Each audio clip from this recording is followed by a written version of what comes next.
Despertar después de un trance en un cuarto, con una sola puerta sin ventanas y solo en total oscuridad. Hace años, muchas veces cuando era pequeño, es una historia anónima. Escuchaba historias críticas del metro, leyendas. En ese entonces no se podía acceder mucho a la información, solo lo que nos mostraban en la televisión en ese momento. No teníamos acceso a internet como hoy en día. Recuerdo cuando viajábamos en el metro, pues era pequeño y veía mucha gente recordando. Hoy en día, en edad adulta, recuerdo un suceso solamente. Tienes acceso a internet hoy en día. Recuerdo que cuando viajábamos en el metro, pues era pequeño y veía mucha gente. Recuerdo sumamente un suceso extraño. Normalmente nunca salíamos los domingos como familia, porque los fines de semana ayudábamos a la abuelita a vender ropa en un tianguis que se encontraba en el borde de Xochaca, en Nezahualcóyotl, Estado de México. Vendía ropa interior para mujer, pero ese día fue especial porque iríamos a Chapultepec sin la abuelita, ya que ella siempre se dedicó a vender y a trabajar, pero fuimos con una tía. Todo marchaba muy bien desde que tomamos la micro con dirección al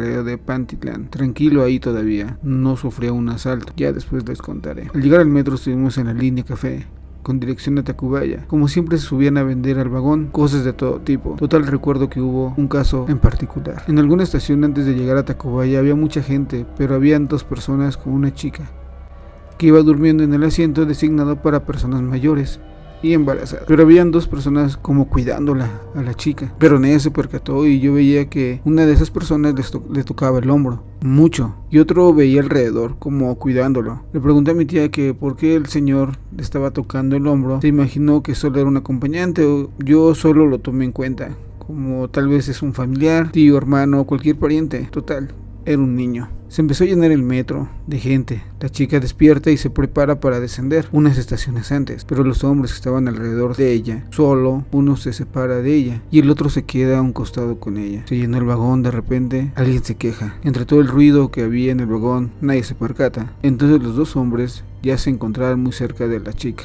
Uno saca un cartucho como una penicilina con aguja. Digamos que era una mini inyección. Escuchó un buen grito.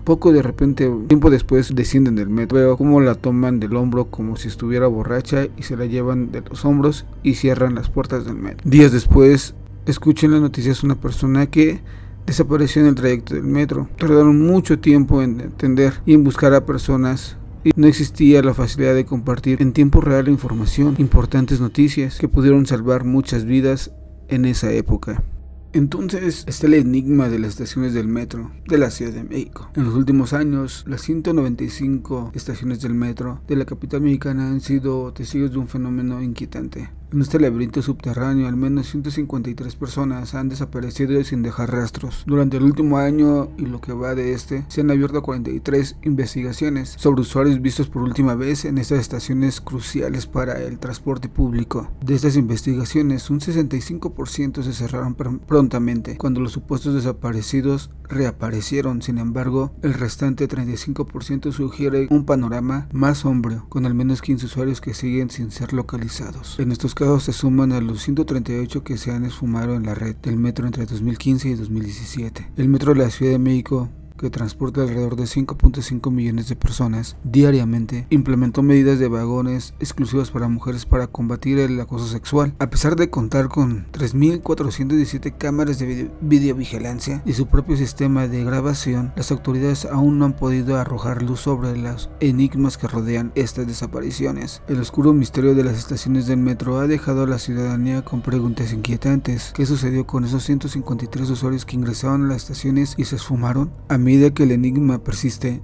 las autoridades se enfrentan a una presión creciente para resolver estos casos y garantizar la seguridad de los usuarios en una red de transporte vital para la vida de la metrópoli. Si les gustó estos videos, suscríbanse y nos estamos viendo en el siguiente video. Bye. Vean las cosas que han pasado en el metro, accidentes no mencionados como acciones mencionadas. Algunos de ellos se los mencionaré en este video y no precisamente hablaré de cosas de fantasmas o cosas que espanten o que vengan de otra realidad alterna. En lo particular hablaré de dos casos que pasaron en el metro de la ciudad, en diferentes líneas del metro de la Ciudad de México, años anteriores como en el presente año.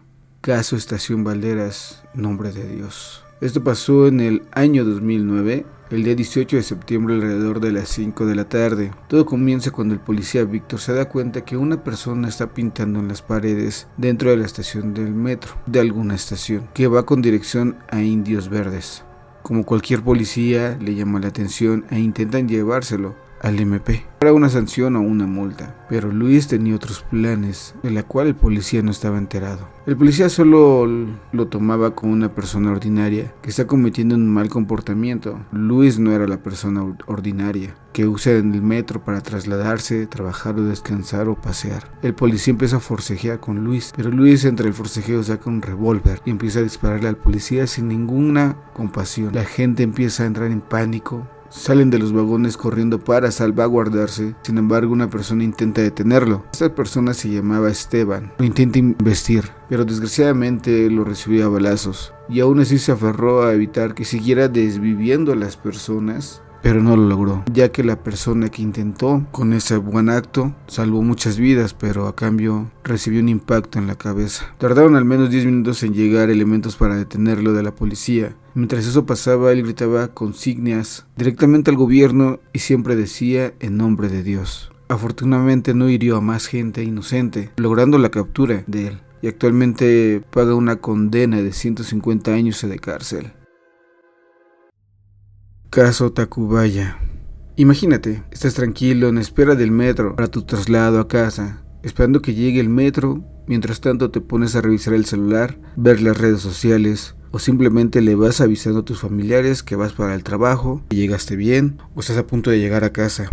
Empiezas a escuchar mucho ruido, la gente empieza a correr a una sola dirección, pero por usar tus audífonos o estar distraído, no te percatas bien qué está pasando, hasta que te das cuenta que algo está a punto de suceder, el cual no lo habías pensado. Esto pasó el 20 de noviembre del 2024.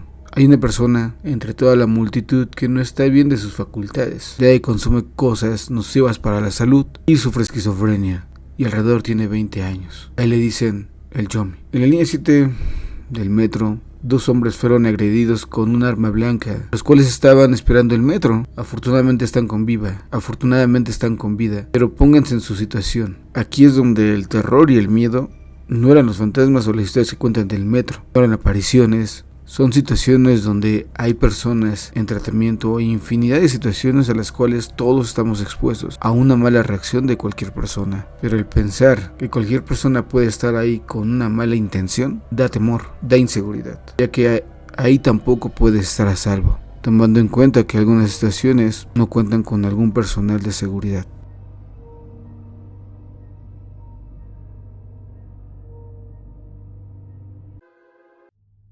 Caso Tacubaya.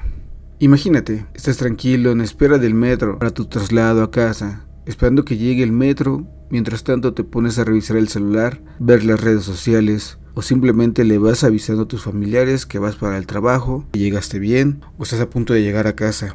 Empiezas a escuchar mucho ruido, la gente empieza a correr a una sola dirección, pero por usar tus audífonos o estar distraído, no te percatas bien qué está pasando, hasta que te das cuenta que algo está a punto de suceder, el cual no lo habías pensado. Esto pasó el 20 de noviembre del 2024. Hay una persona entre toda la multitud que no está bien de sus facultades, ya que consume cosas nocivas para la salud y sufre esquizofrenia, y alrededor tiene 20 años. A él le dicen el Yomi. En la línea 7 del metro, 2 hombres fueron agredidos con un arma blanca, los cuales estaban esperando el metro. Afortunadamente están con vida, pero pónganse en su situación. Aquí es donde el terror y el miedo no eran los fantasmas o las historias que cuentan del metro, no eran apariciones. Son situaciones donde hay personas en tratamiento o infinidad de situaciones a las cuales todos estamos expuestos a una mala reacción de cualquier persona. Pero el pensar que cualquier persona puede estar ahí con una mala intención da temor, da inseguridad, ya que ahí tampoco puedes estar a salvo, tomando en cuenta que algunas estaciones no cuentan con algún personal de seguridad.